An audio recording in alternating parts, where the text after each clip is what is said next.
देख रहे हैं अवतार न्यूज। 2022 के चुनाव नज़दीक हैं और कांग्रेस की तैयारियां भी जोरों पर हैं। हमारे साथ हैं 77 विधानसभा से संभावित प्रत्याशी सीलू चंदेल, जो कि इगलास के लिए काफ़ी सालों से उन्होंने काफ़ी काम किया है। और मैं पूछना चाहूँगा कि इस समय किस तरह की तैयारियां चल रही हैं, वे क्या कहना चाहेंगे, क्या संदेश देना चाहेंगे इगलास की जनता के लिए। देखिए, मैं अवतार न्यूज का धन्यवाद करता हूं, लगातार सच्चाई की आवाज़ उठाता चला आया है। इगलास क्षेत्र में तीसरी बार मैं टिकट को मांग रहा हूं।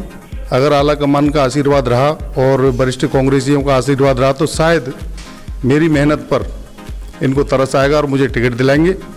रही बात क्या करना है, तो कांग्रेस पार्टी एक सेकुलर पार्टी है, ये कोई जातिवाद भेदभाव सबसे अलग ये काम करती है। तो मुझे उम्मीद है कि इस बार 403 सीट पूरी लेकर हम पूर्ण बहुमत में होंगे। अच्छा, इस बार ये भी कहा जा रहा है कि नारी सशक्तिकरण के लिए कांग्रेस ने एक नया कदम उठाया है, उसको आप किस तरह से लेते हैं, किस तरह से कार्य किया जाएगा नारी सशक्तिकरण के लिए? देखिए, 40% बहन प्रियंका जी ने 40% महिलाओं को मौका दिया है और स्कूटी भी लड़कियों के लिए दी जा रही है और स्मार्टफोन भी दिए जा रहे हैं। अगर हमारी कांग्रेस पार्टी को सत्ता में अगर आती है तो बहन जी ने काफ़ी बातें महिलाओं के लिए कही हैं, जिसमें 25,000 रुपये सालाना महिलाओं को दिए जाएंगे। गैस सिलेंडर हैं, 3 गैस सिलेंडर मुफ्त दिए जाएंगे। और आपको बताया कि जैसे स्कूटी है और मोबाइल है, ये सारी सुविधाएं तो की जाएंगी महिलाओं के लिए। और लड़की हैं तो लड़ सकती है, ये नारा है हमारा। जो इस समय मौजूदा सरकार है वो मथुरा की तरफ ज़्यादा ध्यान दे रही है, क्योंकि बार बार कोई भी भाषण हो, किसी भी तरह का जिक्र हो, वहाँ मथुरा का जिक्र सबसे ज़्यादा किया जा रहा है। क्या कहना चाहेंगे? आपने देखा भी होगा क्योंकि कभी अभी 6 दिसंबर को किस तरह से पूरे मथुरा को छावनी में तब्दील कर दिया था। देखिए, ये हिंदू लोग नहीं है, हिंदुत्ववादी लोग हैं। जैसे कि राहुल गांधी जी ने कहा कि हिंदुत्ववादी, मैं तो इनको आतंकवादी कहूँगा, क्योंकि अगर ये संप्रदाय के ये दंगे भड़काने वाले लोग हैं तो ये आतंकवादी एक रूप है उनका। और ये जनता अब इनके ठगने में नहीं आएगी। ये बहुत काफ़ी हो गया इनका हिंदुत्व वाला नाटक, क्योंकि एक दूसरे से द्वेष भावना पैदा करके और ये अपने वोटों को बनाते चले आए हैं। किसानों को इन्होंने मारा है, कुचला है और तमाम महंगाई इतनी बढ़ गई है कि तो मुझे ऐसा नहीं लग रहा कि ये लोग सत्ता में आ सकते हैं, चाहे भले ही ये कितना भी कुछ भी कर लें। और हिंदू मुस्लिम हम भाई भाई हैं, ये हमारे कांग्रेस का नारा रहा है, जय जवान जय किसान, हिंदू मुस्लिम भाई भाई, ये हमारा नारा शुरू से रहा है। तो अब जनता इनके ठगने में आने वाली नहीं। वहाँ से जो ब्राह्मण महासभा है इनने इनको मारकर भगाया है। तमाम फोर्स थी, उन्होंने कह दिया कि अब जो मस्जिद वाला मसला यहाँ नहीं चलेगा, ये कार सेवक वाला मसला यहाँ नहीं चलेगा, यहाँ सब हिंदू मुस्लिम मिलकर रहते हैं। तो मथुरा के जो ब्राह्मण महासभा है इनको बड़े तेजी से मारकर भगाया है। ये दोबारा लौटकर वहाँ जा भी नहीं सकते, ब्राह्मणों का ये कहना। और हमारे साथ डूंगर जी मौजूद हैं, उनको प्रदेश उपाध्यक्ष के पद पर नियुक्त किया गया है। मैं उनसे भी पूछना चाहूँगा कि क्या उद्देश्य रहेगा और किस तरह से आप इस पद को निभाएंगे। पहले तो मैं अवतार न्यूज़ का धन्यवाद करना चाहूँगा और अपने मीडिया बंधुओं का भी। और मैं बताना चाहूँगा कि 2022 में देखिए, कांग्रेस काफ़ी समय से और हमारे जो देश की जो जनता है, भोली भाली जनता, ये भारतीय जनता पार्टी और आरएसएस के लोग इस बात में उनको गुमराह करते रहते हैं। कभी मंदिर मस्जिद का, कभी मरघट और उसका शमशान का, इस तरह की बातें कर करके इनको वर्गलाने का काम करते हैं। भोली भाली जनता इनकी बातों में आ जाती है। अगर अयोध्या मंदिर की बात करें तो माननीय सुप्रीम कोर्ट से बहुत पहले और इसका निर्णय आ चुका है, तो मैं इनसे पूछना चाहता हूं कि अब वहां पर क्या देरी है, इन्होंने इतने दिन से मंदिर क्यों नहीं बनाया। और देखिए, बहुत पहले से भी काफ़ी जो हमारी भोली भाली जनता से बहुत सारा चंदा भी इकट्ठा कर लेते हैं, ईंट पत्थर इकट्ठे कर लेते हैं, इन सबको खा जाते हैं। ये भगवान राम के साथ भी अगर चूकते नहीं हैं तो इस भोली भाली जनता के साथ क्या ये चूक सकते हैं। इसलिए जनता जागरूक हो रही है। माननीय प्रियंका गांधी जी ने बहुत सारी, देखिए, महिला सशक्तिकरण के लिए महिलाओं को 40% जो आरक्षण दिया है और जो वोट में लड़ने का जो अधिकार दिया है, उससे बहुत सारी सुविधाएं होंगी। ये जो आरएसएस और बीजेपी के जो गुंडे हैं, जो आए दिन हत्या, बलात्कार, लूट जैसी घटनाओं को अंजाम देते हैं, जब हमारे जो प्रदेश में 40% महिला होंगी, महिलाएं इस तरह के काम नहीं करती हैं, ना ही तो दबंगी करती हैं, ना ही हत्या बलात्कार, तो इस पे अंकुश लगेगा। ये बहुत अच्छी सोच है हमारी माननीय प्रियंका गांधी जी की। तो निश्चित ही ये पार्टी आने वाले 2022 में बहुत आगे आएगी। क्या आपने देखा है कि जब बड़ी बड़ी सभाएं होती हैं वहाँ से दलितों के लिए काफ़ी घोषणाएं की जाती हैं, दलितों के लिए बड़ी बड़ी बातें की जाती हैं, लेकिन जब कभी दलितों के ऊपर कोई अत्याचार होता है तो उनके साथ नहीं हो पाता है, तो न्याय नहीं हो पाता। उस पर क्या कहना चाहेंगे? देखिए, आपको लग रहा है ऐसा, आपको फिर मैं बता दूं, मनीषा हत्याकांड जो हाथरस में हुआ था उसमें कांग्रेस पार्टी ने ही इंसाफ दिलाया और यहाँ तक कि इनको सजा कराई है। और जितने भी कांड हो रहे हैं, मैं आपकी बात को मानता हूँ, दलितों के साथ तो हो ही रहे हैं कांड, मुस्लिम, दलित और आपके पिछड़े वर्ग के साथ में बहुत ज़्यादा ऐसे कांड होते हैं, बलात्कार हो रहे हैं। तो उसमें कांग्रेस पार्टी लगातार खड़ी है और आपके चैनल के माध्यम से कई बार मैंने इस बात को रखा भी है। आपके नगला भूड़ का कांड, जलाली का कांड और आपके संतोषी नगला का कांड, और अभी 2 दलितों की हत्या हुई है, एक आपके अतरौली के अंदर हुआ है और एक हमारे कांग्रेस के नेता का भी मर्डर कर दिया गया। तो उसमें तमाम दलितों के साथ में तो ये घटनाएं हो रही हैं। तो ये बीजेपी कभी भी दलितों की तो हो नहीं सकती, और हमेशा विपक्ष का काम सिर्फ कांग्रेस पार्टी ही करती है।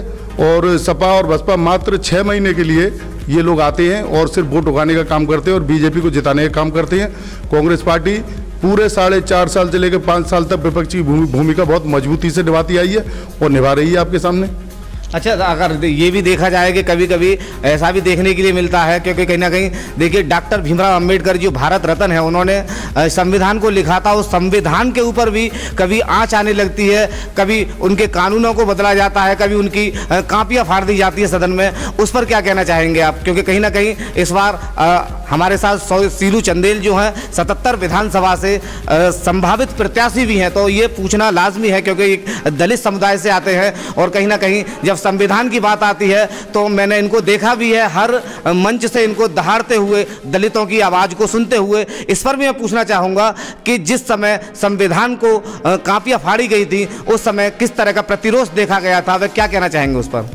देखिए, ये आरएसएस के लोग हैं और ज़्यादा इनके दिन ठीक नहीं है। अभी कांग्रेस पार्टी जब आएगी तो इनको मुंह तोड़ जवाब देगी और इनका जो बापू के मारने वाले को इन्होंने महात्मा बताया है, ये सारे लोग जेल में जाएंगे और उनके साथ में रासुका लगाई जाएंगी, क्योंकि ये कांग्रेस पार्टी का या बापू गांधी का ही अपमान नहीं कर रहे हैं, ये सुप्रीम कोर्ट का सबसे पहले ये अपमान कर रहे हैं। क्योंकि जब सुप्रीम कोर्ट ने उनको फांसी की सज़ा दी, इसको नाथूराम गौडसे को, तो ये सुप्रीम कोर्ट का भी मैं मानता हूँ कि अपमान हुआ है। इसका मंदिर कैसे बन गया, इसका मंदिर भी हटाया जाएगा और इनके जितने भी चेले चंटाड़े हैं इन सब की टांगें खींची जाएंगी और इन सबको जेल में डाला जाएगा।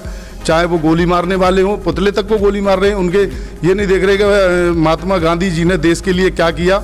एक कपड़ा तन पर नहीं पहना, नंगे होकर और उन्हें संदेश दिया।